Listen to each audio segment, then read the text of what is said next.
लेकिन यही बात तो एक्चुअली अजीत पवार के लिए भी तो कहा जा सकता है ना, कि पहले अजीत पवार आपके साथ आए, उन्होंने शपथ ली आपके साथ और फिर 3 दिन के अंदर ही वापस लौट गए।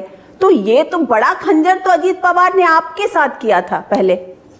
नहीं, बिल्कुल गलत बात है। मैं आपको इसकी सच्चाई बताना चाहता हूं। हमारे साथ बातचीत अजीत पवार ने नहीं की थी, हमारे साथ बातचीत की थी शरद पवार जी ने।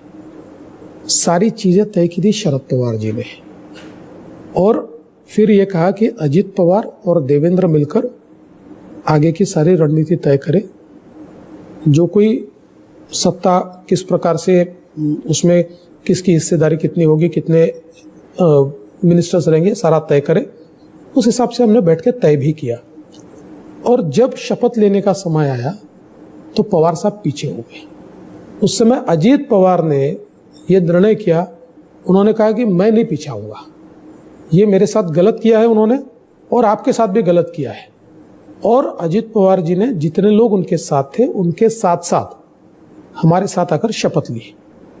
उस समय हम लोगों को ये लगता था कि सुप्रीम कोर्ट में जो केस चल रही है, उस केस में जिस प्रकार के महाराष्ट्र विधानसभा के रूल्स है, उस रूल्स के मुताबिक सुप्रीम कोर्ट हमको जाने को कहेगा तो उसमें डिस्क्वालिफिकेशन का विषय नहीं आएगा, हम लोग सरकार चला पाएंगे। हमारे दुर्दैव से सुप्रीम कोर्ट ने कहा ये सारे रूल्स बाजू रखिए और सीधे हाथ उठाकर वोटिंग कीजिए। तो इसमें सीधा सीधा एंटी डिफेक्शन लॉ जो है वो लागू हो रहा था। इसलिए हमने भी अजीत दादा को कहा कि आप छोड़ दीजिए, आप वापस चले जाइए। अभी उन्होंने तो एक प्रकार से ये सारा किया ही हुआ है, अब आप क्यों फंसते हो और आपके लोगों को क्यों फंसाते हो।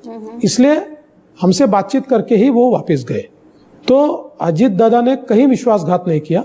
जब भी इस प्रकार के निर्णय उलटफेर हुए, हर समय वो शरद पवार जी ने ही किए। तो आप शरद पवार को महाराष्ट्र की राजनीति में बहुत बड़ा विलन मान रहे हो?